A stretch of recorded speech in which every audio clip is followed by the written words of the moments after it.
اللہ من الشیطان اللعین الرجیم بسم اللہ الرحمن الرحیم الحمد للہ الذی یخلق ولم یخلق ویرزق ولا یرزق ویطعم ولا یطعم ثم الصلاة والسلام علی عبدک ونبیک وصفیک ورسولک وخیرتک من الخلق ابی القاسم محمد اللہم صلی علی محمد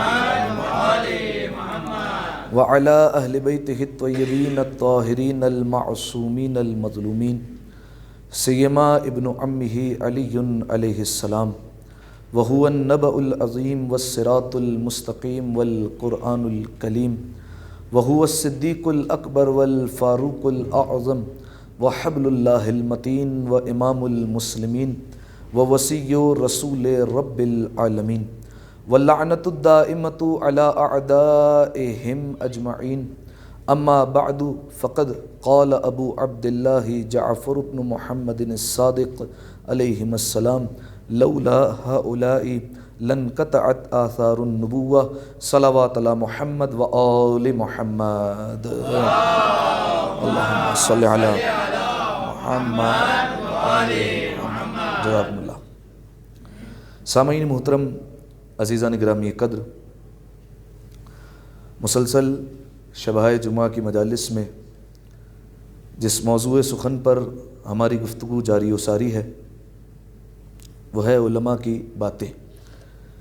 اس موضوع کے ذیل میں حتی الامکان کوشش کی جا رہی ہے کہ ان علماء کرام کا اور ان علماء حقہ کا کچھ حد تک تذکرہ کیا جائے کہ جن کی وجہ سے آج یہ مکتب تشیع سانسیں لے رہا ہے۔ اگر یہ علماء درمیان میں نہ ہوتے تو یقیناً آج یہ مکتب تشیع اس حالت میں ہم تک نہ پہنچتا، اور شاید ہم اس مکتب تشیع پر موجود نہ ہوتے یا صحیح عقائد ہم تک نہ پہنچ پاتے۔ لہذا سامعین محترم، ان علماء کا احسان ہے ہماری گردنوں پر۔ ان احسان کو اگرچہ اتارا تو نہیں جا سکتا، لیکن کم از کم یاد ضرور رکھا جا سکتا ہے، اور ان علماء کرام کو اپنی دعاؤں میں، فاتحہ خوانی میں، قرآن خوانی میں اور دیگر اعمال صالحہ میں یاد رکھا جا سکتا ہے، تاکہ کچھ حد تک ہم ان کی خدمت میں ہدیہ پیش کر سکیں۔ لہٰذا جو علماء کرام گزرے ہیں ہمارے ماضی میں، ان کا تذکرہ اس لیے کیا جا رہا ہے تاکہ ان کو کچھ حد تک خراج تحسین پیش کیا جا سکے اور ہم ان علماء کے حالات زندگی سے کچھ حد تک آشنا ہو سکے۔ سامعین محترم، اب تک آپ کی خدمت میں دو علماء کرام کے حوالے سے بات ہو چکی ہے۔ محمد ابن یعقوب کلینی، یہ ہمارے پہلے وہ عالم کہ جنہوں نے الکافی جیسی کتاب لکھی 20 سال کے عرصے میں، اور دوسرے عالم جن پر ہم نے گفتگو کی وہ ہے شیخ صدوق علیہ الرحمہ، جن کی دوسری کتاب ہے من لا یعذرہ الفقی، اور اس کے حوالے سے تفصیلاً 2 نشستوں میں ہم نے آپ کی خدمت میں کچھ گزارشات بیان کی۔ آج جس عالم کے حوالے سے ہم نے گفتگو کرنی ہے وہ شیخ صدوق علیہ الرحمہ کے ہی شاگرد ہیں، اور ان کا نام ہے شیخ مفید علیہ الرحمہ۔ بہت بڑا نام مکتب تشیع کا، اور ان کے احسانات کم نہیں ہیں، اور ان کی شخصیت ابھی آپ سنیں گے تو آپ کو اندازہ ہوگا کہ کتنی بڑی شخصیت تھی، اور انہوں نے کیا کیا کارنامے اور کیا کیا ان کے علمی کارنامے تاریخ میں موجود ہیں۔ تو آئیے سب سے پہلے طریقہ کار کے اعتبار سے آپ کی خدمت میں بنیادی معلومات کچھ حد تک ان کی بیان کر دی جائے، اس کے بعد ان کے زندگی کے حالات کے اعتبار سے کچھ واقعات آپ کی خدمت میں پیش کیے جائیں گے۔ ایک دفعہ صلوات عطیہ کریں مل کر بآواز بلند، اللہم صلی علی محمد جزاکم اللہ۔ سامعین محترم، شیخ مفید، پھر نام سے ظاہر ہے کہ شیخ دراصل استاد کے لیے اور بزرگی کے لیے اس زمانے میں استعمال کیا جاتا تھا، اور یہ مفید ان کا لقب ہے۔ اس کا مطلب یہ ہوا یہ ان کا حقیقی نام نہیں ہے۔ ان کا حقیقی نام کیا ہے؟ ان کا حقیقی نام ہے محمد۔ ان کے والد کا نام کیا ہے؟ وہ بھی ہے محمد۔ لہٰذا ان کا جو پورا نام بنتا ہے وہ بنتا ہے محمد ابن نعمان، یہ ان کا نام ہے۔ یہ مفید کا لقب بہت بعد میں جا کے ان کو ملا، وہ انشاءاللہ تقریر میں وجہ بیان کی جائے گی کہ ان کو یہ لقب کیوں ملا اور کیا وجہ تھی ان کو یہ لقب دینے کی۔ لہٰذا نام ہو گیا محمد ابن نعمان۔ ان کے 2 لقب مشہور ہوئے، ایک کہا جاتا تھا ان کو ابن معلم۔ ابن معلم کا کیا مطلب ہے؟ پڑھانے والے کا بیٹا، صحیح ہے. ان کے جو والد تھے وہ درس و تدریس کیا کرتے تھے, پڑھایا کرتے تھے, لوگوں کو تعلیم دیا کرتے تھے, دینی تعلیم لوگوں تک منتقل کیا کرتے تھے. لہٰذا اس زمانے میں ان کے والد معلم تھے, اس لیے شیخ مفید کو کہا گیا ابن معلم, معلم کا بیٹا. اور دوسرا لقب جو بیان ہوا مفید, ٹھیک ہے, وہ انشاءاللہ وجہ آپ کی خدمت میں بیان کر دی جائے گی. دو باتیں ہوگی, نام اور لقب. کنیت ان کی ابو عبداللہ تھی, کیونکہ ان کا جو بیٹا تھا ان کا نام تھا عبداللہ, لہٰذا ان کی کنیت معروف ہوئی ابو عبداللہ کے اعتبار سے. اس کے علاوہ یہ دنیا میں کب آئے؟ 11 ذی القعدہ 336 ہجری اس دنیا میں یہ تشریف لائے, اور بغداد سے 30 میل کے فاصلے پر ایک گاؤں تھا جس میں انہوں نے آنکھیں کھولی اور وہاں ان کی ولادت ہوئی. 11 ذی القعدہ 336 ہجری. اور دنیا سے کب گئے؟ دنیا سے گئے یہ ماہ رمضان المبارک کا پہلا ہفتہ, 2 یا 3 رمضان, اور ہجری کے اعتبار سے اختلاف ہے, یا تو 412 ہجری یا تو 413 ہجری کہا جاتا ہے. لہٰذا ان کی عمر مبارک کتنی ہو گئی؟ کل کتنی بن گئی؟ حساب لگا کر بتائیں ذرا, کتنی؟ حساب کمزور ہے آپ کا. 336 سے 412 گریں 10 کر کے, ہاں 76 سال, 76 ایئرس, ٹھیک ہے, 76 سال کی عمر مبارک انہوں نے پائی. اس عمر کے دوران انہوں نے تقریباً 61 یعنی 61 اساتذ سے انہوں نے قصب فیض کیا اور ان سے تعلیم حاصل کی. استاد بہت سارے ہیں, 61 میں نے بتایا, لیکن اس میں 2 نمایاں نام جو ہمیں ملتے ہیں وہ ہے شیخ صدوق علیہ رحمہ, جن کا پچھلی تقریر میں تذکرہ ہوا, اور ایک اور نام معروف ملتا ہے وہ ہے ابن کولوے کا. ابن کولوے آپ اتنا سمجھ لیجئے, ہمارے ہاں ایک بہت مشہور کتاب ہے کامل الزیارات, اس میں تمام تر زیارت کے فضائل, زیارتیں کون کون سی پہنچی ہے, زیارت کا کیا کیا ثواب ہے, اور کن کن تاریخوں میں زیارت پر جانا چاہیے, وہ سارے کے سارے ابن کولوے نے جمع کیے. تو یہ بھی شیخ مفید علیہ الرحمہ کے استاد ہیں, ٹھیک ہے. 2 نمایاں نام میں نے آپ کو بتا دیے. پھر اس کے بعد اگر شاگردوں میں بات کی جائے تو طویل فہرست ہے ان کے شاگردوں کی, لیکن اگر آپ نمایاں نام پوچھیں شاگردوں میں تو نمایاں نام میں شیخ طوسی علیہ الرحمہ, شیخ طوسی جنہوں نے نجف میں حوزہ علمیہ قائم کیا جو آج تک قائم ہے, جہاں پر آج بھی حوزوی تعلیم جاری و ساری ہے. تو یہ شیخ طوسی شاگرد تک ان کے شیخ مفید کے. ایک دوسرا سید مرتضیٰ علم الہدا, سید مرتضیٰ علم الہدا, یہ علم الہدا ان کا لقب ہے. علم الہدا ان کو امام نے لقب دیا ہے ہدایت کا پرچم, ہدایت کا علم, ٹھیک ہے. ان پر جب گفتگو ہوگی تو مکمل جو ہے وہ بات بیان کی جائے گی. سید مرتضیٰ. اور تیسرا بہت مشہور اور بہت معروف نام سید رضی کا. کوئی بتا سکتا ہے یہ کون ہے سید رضی؟ یہ کون ہے؟ ہاں وہ بیان کیا جائے گا, لیکن سید رضی ایک کون ہے؟ ان کی کتاب بہت مشہور ہے. نہیں, مفاتیح الجنان نہیں, مفاتیح الجنان کے رائٹر شیخ عباس قمی ہے. نہج البلاغہ, ٹھیک ہے. نہج البلاغہ میں جو امیر المومنین کے خطبات ہیں وہ جمع کیے ہیں سید رضی نے.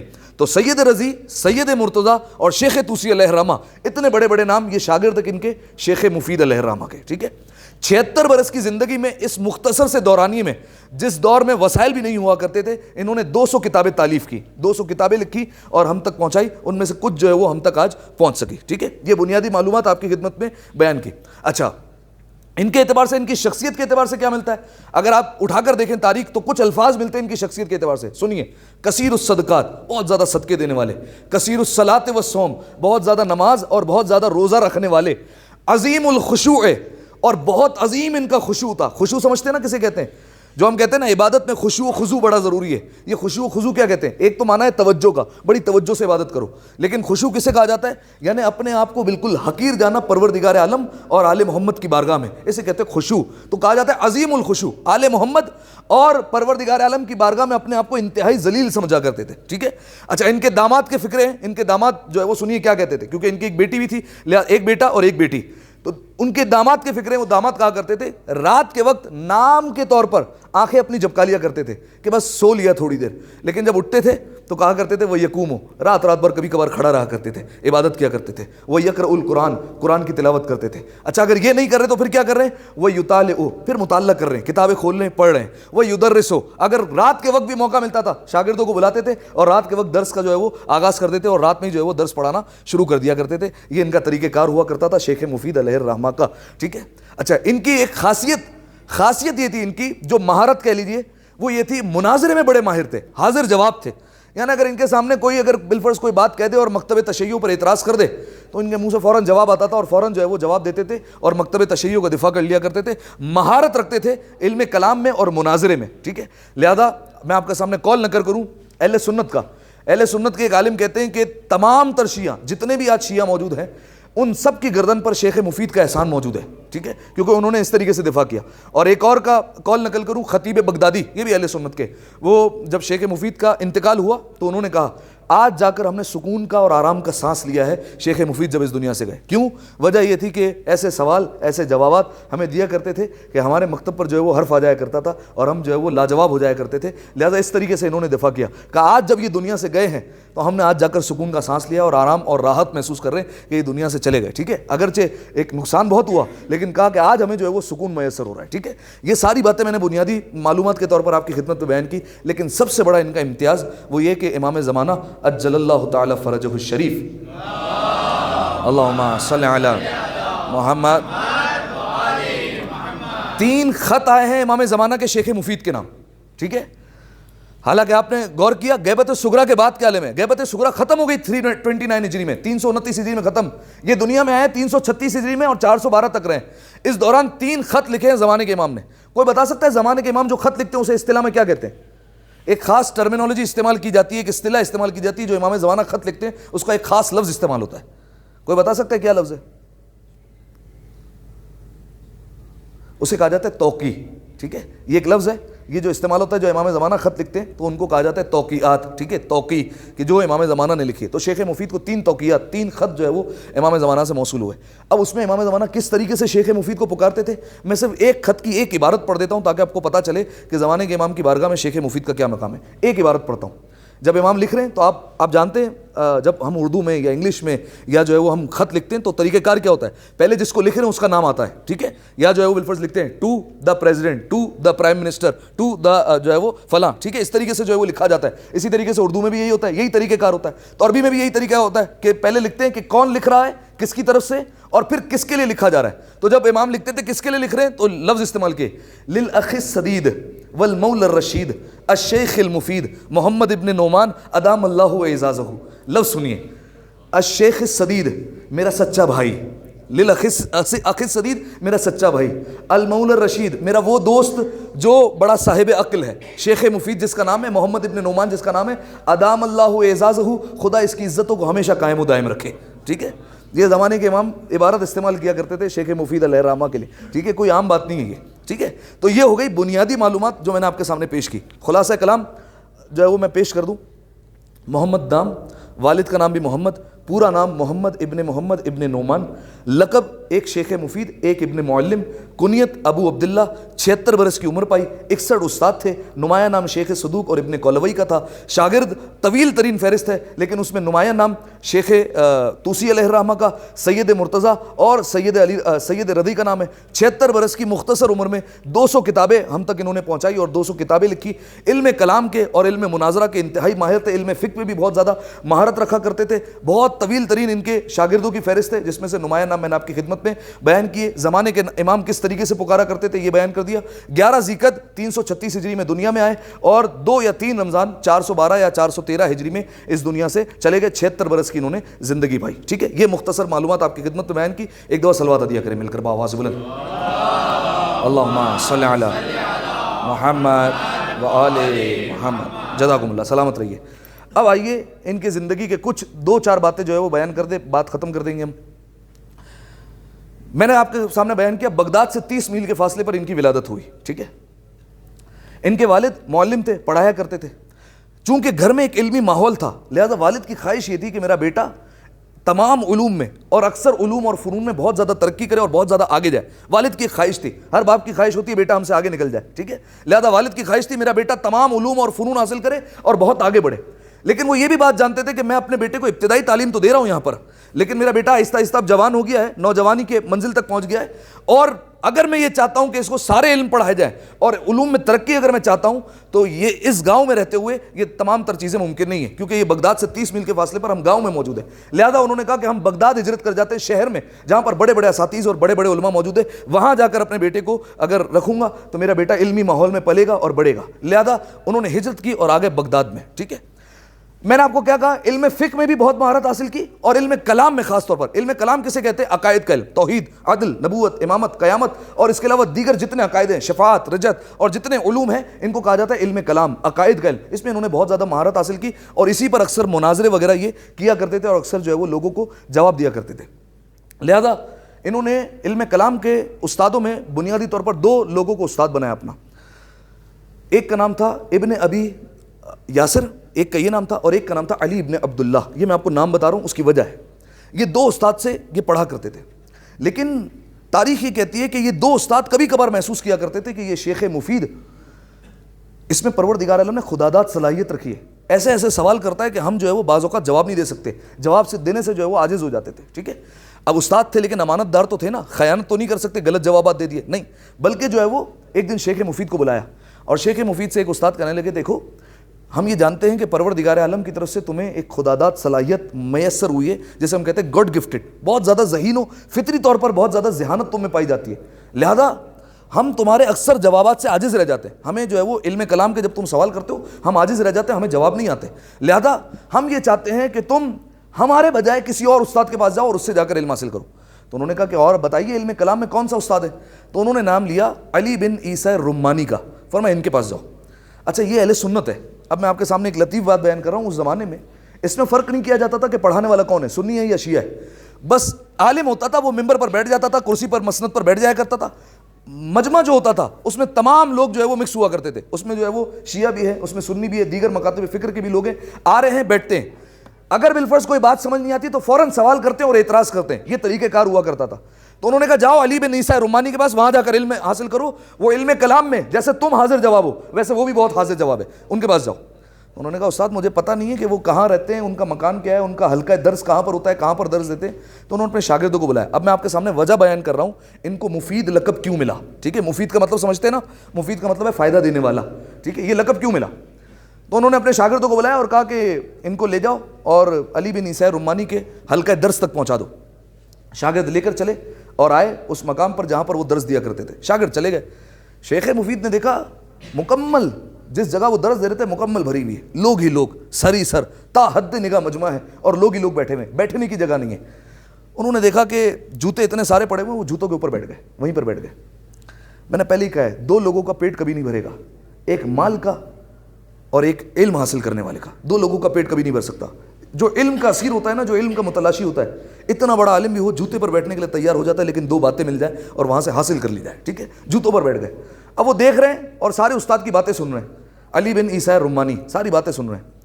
اور آہستہ آہستہ لوگ سوالات اپنے کرتے کرتے نکلتے گئے، لوگ آگے ہوتے گئے، جگہ بنتی گئی، اور ایک وقت وہ آیا کہ یہ سب سے آگے جا کر بیٹھ گئے، اپنے استاد کے جو مسند تھی وہاں جا کر بیٹھ گئے. اتنے میں ان کا غلام آیا علی بن عیسیٰ رمانی کا، اور کہا کہ بصرہ سے ایک عالم آیا آپ سے ملنے کے لیے. کہا بلاؤ ان کو. اچھا علماء کی بڑی عزت کی جاتی تھی، ان کو بلایا اور صدر محفل میں بلایا، الگ سے مسند لگائی، ان کو بٹھایا. سوال سے پتہ چلتا ہے بصرہ سے جو آنے والا ہے یہ شیعہ عالم ہے.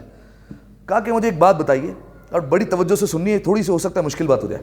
کہ مجھے یہ بات بتائیے، حدیث گار زیادہ اہمیت رکھتی ہے یا حدیث گدیر زیادہ اہمیت رکھتی ہے؟ ٹھیک ہے، حدیث گدیر کون سی ہے؟ کیا ہے حدیث گدیر؟ من کنت مولا فہذا علی مولا، یہ ہے حدیث گدیر. اچھا علی بن عیسیٰ رمانی سنی ہے، ان سے سوال ہو رہا ہے، حدیث گدیر زیادہ اہمیت کی حامل ہے یا حدیث گار؟ حدیث گار کون سی ہے؟ ہاں، وہ جو فلاں کے ساتھ جو ہے وہ رسول اللہ غار میں موجود تھے. ٹھیک ہے، قرآن میں بھی جو ہے وہ واقعہ موجود ہے، اور جو ہے وہ لوگ ان کے قصیدے پڑھتے ہیں کہ فلاں فلاں کو جو ہے وہ یہ صحبت نصیب ہوئی رسول اللہ کی اور وہ غار میں موجود تھے. کہا کس کی زیادہ اہمیت ہے، حدیث گدیر کی یا حدیث گار کی؟ تو انہوں نے کہا کہ حدیث گدیر روایت ہے، حدیث گار درایت ہے. درایت کی زیادہ اہمیت ہوتی ہے روایت سے. اب مطلب کیا ہے درایت کا اور روایت کا؟ اب دیکھیے بہت لمبی بحث ہو جائے گی، ایک ایک جملے میں سمجھ لیں. درایت کسے کہتے ہیں؟ درایت اسے کہتے ہیں جو 100% جس کے بارے میں شور ہو کہ یہ بالکل ٹھیک بات ہے. ٹھیک ہے، اسے کہتے ہیں درایت. روایت کسے کہتے ہیں؟ روایت کا اعتبار نہیں ہے، ہو سکتا ہے صحیح ہو سکتا ہے غلط ہو. ٹھیک ہے، تو حدیث گدیر انہوں نے کہا ہمیں کیا پتا مولا کا مطلب کیا تھا، ہمیں کیا پتا رسول نے یہ کہا بھی تھا یا نہیں کہا تھا، یہ روایت ہے، ہمیں نہیں پتا. اور حدیث گار یہ تو درایت ہے، قرآن میں موجود ہے، لہٰذا یہ واقعہ 100% شور ہے کہ یہ ہوا ہے. اور فرمایا درایت کی زیادہ اہمیت ہوتی ہے روایت سے، لہٰذا ہم درایت کو لے لیتے ہیں، روایت کو جو ہے وہ صرف نظر کر دیتے ہیں، اس کو چھوڑ دیتے ہیں. درایت آپ سمجھ لیں آنکھوں دیکھا، اور روایت سمجھ لیں کانوں سنا. ٹھیک ہے، جو کان سے سنا ہے اس کی اتنی زیادہ اہمیت نہیں ہے، جو آنکھوں سے دیکھا ہے اس کی بہت زیادہ اہمیت ہے. ٹھیک ہے، تو سمجھ میں آ گیا درایت کسے کہتے ہیں؟ 100% شور. یہ یاد رکھیے گا جملہ، درایت کسے کہتے ہیں؟ 100% شور. روایت کسے کہتے ہیں؟ جس کا کوئی اعتبار نہیں، غلط بھی ہو سکتی ہے. ٹھیک ہے، اس پر اعتبار نہیں کیا جا سکتا اتنا جلدی. ٹھیک ہے، یہ ہو گیا درایت اور روایت کا مطلب. جیسے ہی انہوں نے بصرہ کے عالم کو جواب دیا کہ حدیث گار ہے درایت، اس کی زیادہ اہمیت ہے، حدیث گدیر ہے روایت، اسے ہم صرف نظر کر دیتے، ہمیں کیا پتہ مولا کا مطلب کیا تھا. شیخ مفید جو صدر محفل میں بیٹھے ہوئے تھے وہ کھڑے ہو گئے. انہوں نے کہا یہ بتاؤ اگر کوئی امام کے خلاف جنگ کرنے کے لیے نکل جائے تو اس کے بارے میں کیا حکم ہے؟ تو فرمایا کہ جو امام کے لیے خلاف جنگ کرنے کے لیے نکلے وہ کافر ہے۔ فرمایا علی کو امام مانتے ہو یا نہیں مانتے ہو؟ علی کو خلیفہ مانتے ہو؟ انہوں نے کہا بالکل مانتے۔ تو فرمایا پھر علی کے مقابلے میں جو آیا فرمایا وہ کافر ہوئے یا نہیں ہوئے؟ تو انہوں نے کہا نہیں، انہوں نے توبہ کر لی تھی، اور انہوں نے جب توبہ کر لی تو وہ دوبارہ اسلام پر پلٹ آئے۔ انہوں نے کہا دیکھو میدان جنگ میں جانا یہ درایت ہے، توبہ کرنا یہ روایت ہے۔ یہ درایت ہے، جنگ میں گئے تھے یہ تو پکا ہے، 100% شور ہے کیونکہ سب نے لکھا ہے، لیکن جو ہے وہ توبہ کی تھی یا نہیں کی تھی یہ روایت ہے، لہذا روایت کو چھوڑ دیتے ہیں، درایت کو لے لیتے ہیں۔ تو علی بن عیسیٰ الرمانی نے جب یہ سنا کہ نوجوان ہے اور اس طریقے کا حافظہ اور اس طریقے کا حاضر جواب، فوراً اٹھے اور کمرے میں گئے اور جو ہے وہ ایک کاغذ اور قلم لے کر آئے اور خط پہ لکھا۔ خط کو جو ہے وہ انہوں نے فولڈ کیا اور اس کے بعد شیخ مفید کو قریب بلا کر سینے لگایا۔ جب سینے لگایا تو جتنے اس وقت بیٹھے ہوئے تھے، بڑے بڑے لوگ بیٹھے ہوئے تھے اور بڑے بڑے جو ہے وہ بزرگ آئے ہوئے تھے علم حاصل کرنے کے لیے، تو وہ جو ہے وہ جس کو کہتے ہیں حسد کا شکار ہو گئے۔ کہا یہ نوجوان ہے، ہم میں سے کسی کو یہ سعادت حاصل نہیں ہوئی کہ کبھی تم نے جو ہے وہ ہم میں سے کسی کو گلے لگایا ہو، لیکن یہ آج نوجوان آیا اور آج ہی آیا اور اس کو جو ہے وہ گلے لگا لیا اور اتنی بڑی جو ہے وہ اس کو سعادت مل گئی۔ اور اس کے بعد جو ہے وہ انہوں نے کہا علی بن عیسیٰ الرمانی نے کہ اگر تم لوگ اس سے سوال کرنا چاہو اور اس کی بات کا اگر جواب دے سکتے ہو تو دے دو، میں تمہیں بھی سینے لگاؤں گا اور تمہاری بھی جو ہے وہ میں جو ہے تمہیں شاباشی مل جائے گی۔ تو سب جو ہے وہ ساکت ہو گئے۔ اس کے بعد انہوں نے خط دیا اور کہا کہ تمہارا استاد کون ہے؟ فرمایا میرا استاد علی بن عبداللہ اور ابن ابی یاسر، جو دو استاد پہلے بنائے تھے، فرمایا وہ ہے۔ فرمایا یہ استاد کو اپنا خط دے دینا جا کے۔ وہ یہ لے کر چلے اور اپنے استاد کے پاس پہنچے اور کہا کہ یہ جو ہے وہ علی بن عیسیٰ الرمانی نے دیا۔ تو استاد نے خط کھولا اور پڑھ کر جو ہے وہ مسکرانے لگے۔ فرمایا کوئی واقعہ پیش آیا وہاں پر؟ کہا کیا واقعہ پیش آیا؟ تو انہوں نے پورا واقعہ سنایا۔ فرمایا مبارک ہو علی بن عیسیٰ الرمانی جس سے بڑا علم متکلم کا ماہر کوئی نہیں ہے۔ فرمایا وہ کہہ رہا ہے انت المفید، تم مفید ہو، فائدہ دینے والے ہو۔ اس وقت سے ان کا لقب پڑا شیخ مفید۔ ٹھیک ہے، اچھا چونکہ علی بن عیسیٰ الرمانی بہت بڑا نام تھا، لہذا جب یہ ہر جگہ بات پھیلنے لگی کہ شیخ مفید کو جو ہے وہ سینے لگایا گیا اور بغداد میں ایک اور عالم آ گیا ہے، تو اس وقت جو بادشاہ تھا عباسی بادشاہ تھا، لیکن اس کا جو وزیر تھا وہ اہل بیت علیہ السلام کا چاہنے والا تھا۔ اس نے شیخ مفید کو بلایا اور کہا کہ میں آپ کو ایک رقم دیتا ہوں، آپ مدرسہ قائم کریں اور اس مدرسے میں آپ جو ہے وہ طلاب کو پڑھائیں، میں چاہتا ہوں کہ آپ جو ہے وہ اہل بیت علیہ السلام کی تعلیمات کو عام کریں۔ لہذا شیخ مفید نے وہ رقم لی اور اس سے ایک مدرسہ قائم کیا ایسے علاقے میں جہاں پر محمد و آل محمد کے ماننے والے رہتے تھے، وہاں مدرسہ قائم ہوا اور وہاں پر لوگوں کو پڑھانے لگے۔ اور اس کے بعد وزیر نے کہا کہ ان تمام تر طالب علموں کا کھانے کا بندوبست روزانہ ہماری جانب سے ہوگا۔ روزانہ کھانا جو ہے وہ دربار سے آیا کرتا تھا اور وہ جو ہے وہ روزانہ صرف پڑھایا کرتے تھے شیخ مفید علیہ الرحمہ۔ ٹھیک ہے، اب یہاں سے جو ہے وہ وقت ہونے والا ہے، 2-3 باتیں جو ہے وہ جلدی جلدی سن لیں۔ شیخ مفید جب مدرسہ قائم ہو گیا، انہوں نے جو ہے وہ ایک خواب دیکھا۔ خواب میں دیکھا کہ شہزادی کونین سیدہ فاطمہ زہرا سلام اللہ علیہا، اللہم صلی علی محمد، خواب دیکھ رہے ہیں شہزادی کونین آ رہی ہے 2 بچوں کے ساتھ، حسن اور حسین، دونوں کا ہاتھ پکڑ کے لے کر آ رہی ہے۔ اور شیخ مفید کو عجیب جملہ کہا، شیخ مفید کو کہا ایھا الشیخ علمہم الفقہ، اے شیخ ان دونوں بچوں کو فقہ کی تعلیم دو۔ ٹھیک ہے، یہ کہا۔ شیخ مفید کی آنکھ کھل گئی۔ شیخ مفید نے کہا خواب میں 3 معصومہ ہیں، جناب سیدہ، امام حسن، امام حسین۔ فرمایا مجھ سے کوئی غلطی ہوئی ہے کہ شہزادی کونین نے اس طریقے سے کہا کہ حسن اور حسین کو پڑھاؤ، انہیں کسی تعلیم کی ضرورت نہیں ہے، وہ اللہ کی بارگاہ سے سیکھ کر آئے، انہیں کیا سکھانا؟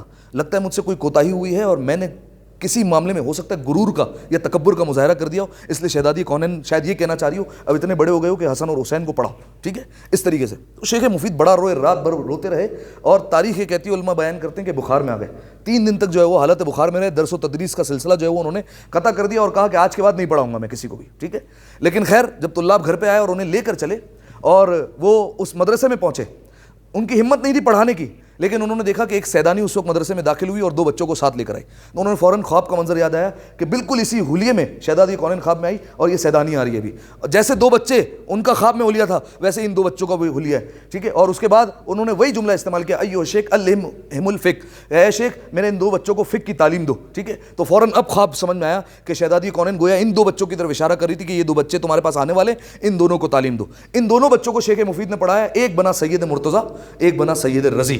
ٹھیک ہے، سید رضی جس نے نہج البلاغہ کو جمع کیا، اور سید مرتضیٰ جن کو مولا نے کہا علم الہدا، ہدایت کا پرچم۔ ٹھیک ہے، ابھی بیان کروں گا میں آپ کے سامنے۔ اب شیخ مفید نے ان کو پڑھانا شروع کیا۔ ٹھیک ہے، اب میں آپ کے سامنے بیان کرتا ہوں ان کا علمی مقام کہاں تک پہنچ گیا اور کس طریقے سے جو ہے وہ شیخ مفید نے ان کو جو ہے وہ تیار کیا۔ سنیے، شیخ مفید نے جب سید مرتضیٰ اور سید رضی کو پڑھایا، بہرحال جب ان پر الگ سے گفتگو کی تو تفصیل آئے گی، لیکن ایک جو ہے وہ آپ بات سن لیں صرف۔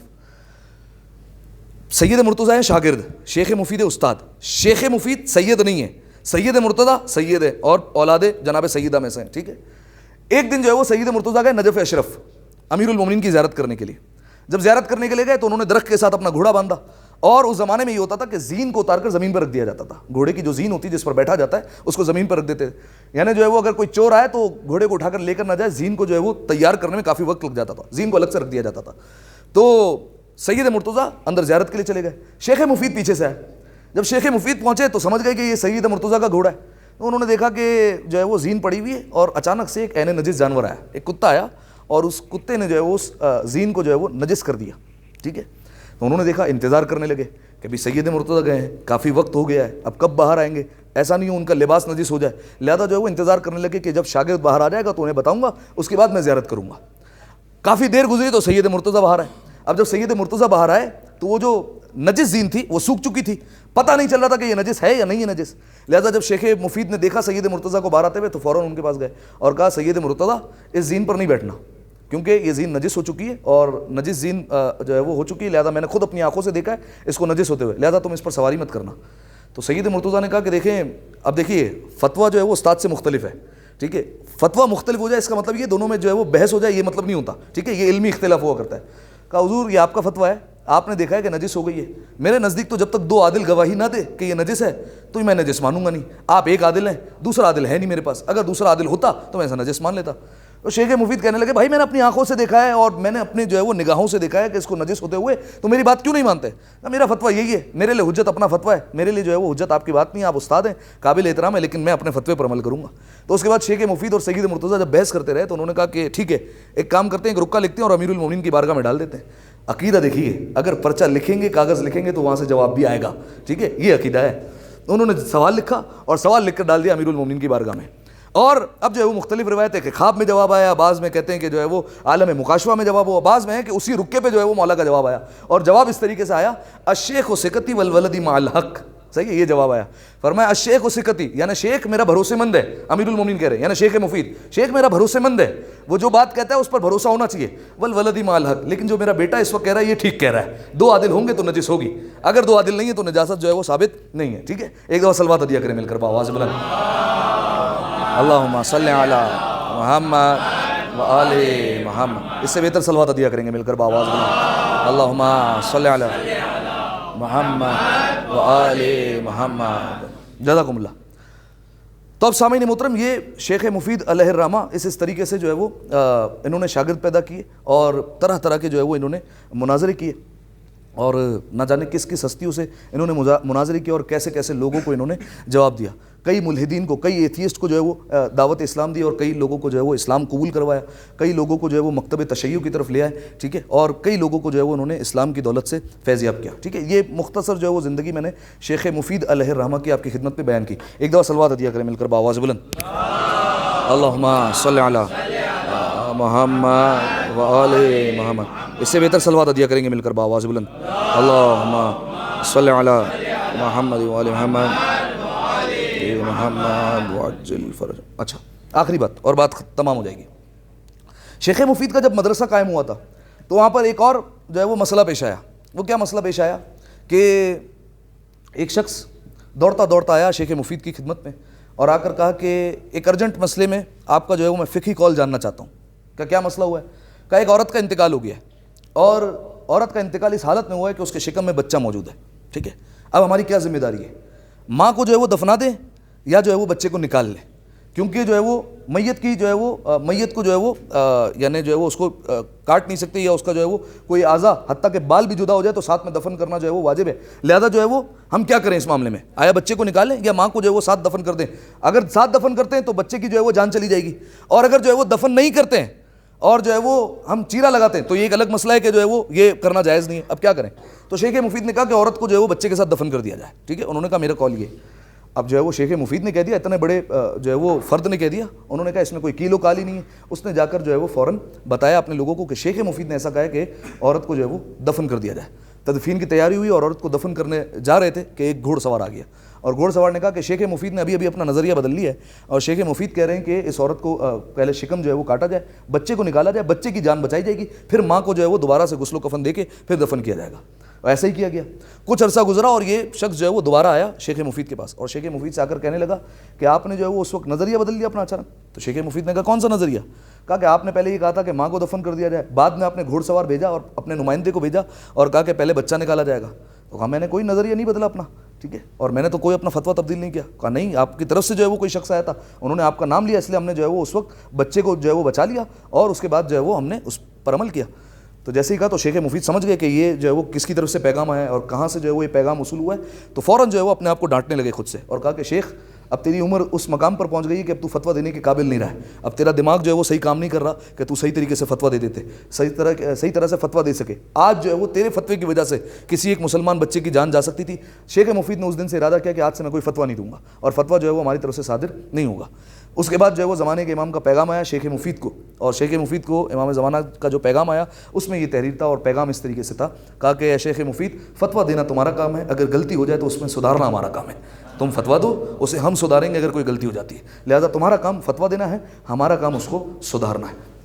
شیخ مفید کی زندگی چلتی رہی. 76 برس کے جب ہوئے اس دنیا سے چلے گئے, جاتے جاتے وصیت کر کے گئے, اور وصیت اس انداز سے کی کہ میرا جب جنازہ ہو, اگرچہ میرے شاگردوں کی فہرست بہت طویل ہے, لیکن میں یہ چاہتا ہوں کہ جب مجھے دفنایا جائے تو اس عالم میں دفنایا جائے کہ 4 افراد فقط کاندھا دینے والے ہوں, مجھے 4 افراد کاندھا دیں اور وہی مجھے دفن کریں. میں نہیں چاہتا کہ میرا جنازہ شان و شوکت سے اٹھے. اس کی وجہ کیا ہے؟ اس کی وجہ یہ کہا کہ میں بغداد میں رہتا ہوں, بغداد میں کہا کہ ہمارے 7ویں امام دفن ہیں. 7ویں امام وہ ہیں کہ جن کا جنازہ بغداد کے پل پر پڑا رہا تھا. فرمایا جہاں پر جس شہر میں ہمارے امام کا جنازہ بغداد کے پل پر پڑا رہا ہو, میں شیخ مفید یہ برداشت نہیں کر سکتا کہ ہمارا جنازہ شان و شوکت سے اٹھے, لہٰذا مجھے انتہائی سادگی کے ساتھ دفن کر دیا جائے. لہٰذا ابتداً شیخ مفید کو دفن کیا گیا ان کے ہی صحن میں, بعض روایتوں کے مطابق ان کے ہی صحن میں دفن کیا گیا. 4 لوگوں نے جو ہے وہ جنازہ اٹھایا اور کچھ لوگوں نے نماز جنازہ پڑھی. لیکن اگلے ہی دن کئی شاگردوں کے خواب میں جو ہے وہ زمانے کے امام آئے, اور زمانے کے امام نے کہا کہ یہ شیخ مفید نے جو کہا تھا وہ ان کا حکم تھا, اب ہم تمہیں حکم دے رہے ہیں, اور اس طریقے سے حکم دے رہے ہیں کہ شیخ مفید کے جنازے کو دوبارہ باہر نکالا جائے اور ان کی نماز جنازہ جو ہے وہ دوبارہ پڑھائی جائے, اور مکمل طور پر اعلان کیا جائے جتنے لوگ ہو سکتے ہیں اس جنازے میں شامل ہوں. ٹھیک ہے, وہ شیخ مفید نے جو کہا تھا وہ ان کی وفا تھی, ہم جو کہہ رہے ہیں یہ ہماری طرف سے ان کو عطا ہے. ٹھیک ہے, لہذا پھر شیخ مفید کی نبش قبر کی گئی, حالانکہ قبر کو کھولنا جائز نہیں ہے, لیکن زمانے کے امام کا حکم آیا اور اتنے شاگردوں کو خواب آیا کہ یقین ہو گیا کہ زمانے کے امام کا حکم ہے. قبر کو کھولا گیا, شیخ مفید کے جنازے کو دوبارہ باہر نکالا گیا, تشییع جنازہ دوبارہ ہوئی, اور بغداد کا ایک میدان جس کا نام ہے اشنان, وہاں پر جنازہ رکھا گیا. 70,000 سے زائد صاحبان ایمان اس میں شامل ہوئے, اور اس کے علاوہ اہل سنت کا مجمع جو ہے وہ الگ تھا. اس اعتبار سے آبادی کے لحاظ سے بہت زیادہ مجمع تھا. 70,000 صرف مومنین, اس کے علاوہ شاگرد الگ, اس کے علاوہ اہل سنت کا مجمع الگ. ٹھیک ہے, اور اس کے بعد پھر ان کو جو دفن کیا گیا دوسری مرتبہ وہ 9ویں امام محمد تقی علیہ السلام کے 35 میں ان کو جو ہے وہ دفن کیا گیا. اب اس سے بڑھ کر کیا مقام ہو سکتا ہے کہ کاظمین میں اگر کوئی جائے تو 7ویں امام کی زیارت ہوتی ہے, 9ویں امام کی بھی زیارت ہوتی ہے, اور 35 میں پھر شیخ مفید کی بھی زیارت ہو جایا کرتی ہے. ایک دفعہ صلوات ادیہ کریں مل کر بآواز بلند, اللہم صلی علی محمد وآلہ محمد. بس سامعین محترم بات تمام ہوئی. آخر میں ایک جو ہے وہ بس مختصر سی حکایت اور بات تمام ہو جائے گی.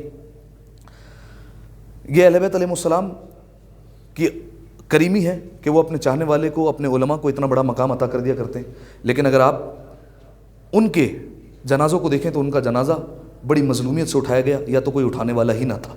محرم کے ایام قریب ہیں اور آپ جانتے ہیں کن قربانیوں کے ساتھ یہ عزاداری ہم تک پہنچی ہے. ایک جو ہے وہ حکایت پیش کرنے لگا ہوں, بات تمام ہو جائے گی. اسی میں انشاءاللہ آپ کی آنکھیں اشکوں سے وضو کر لیں گی اور بات جو ہے وہ ہم مکمل کر لیں گے. ایک مصر کا رہنے والا, اور مصر کا جو شخص تھا بہت بڑا تاجر تھا. ہر سال اس کی عادت تھی چاند رات ہوتی ہی سبیل بھی لگایا کرتا تھا, اور اہل بیت علیہ السلام کی, امام حسین علیہ السلام کے نام کی مجلس کیا کرتا تھا گھر میں. ہر سال اس کا طریقہ کار تھا. ایک سال ایسا آیا بہت بڑا نقصان ہوا, کاروبار ڈوب گیا اور اسے اٹھا کر جیل میں ڈال دیا گیا.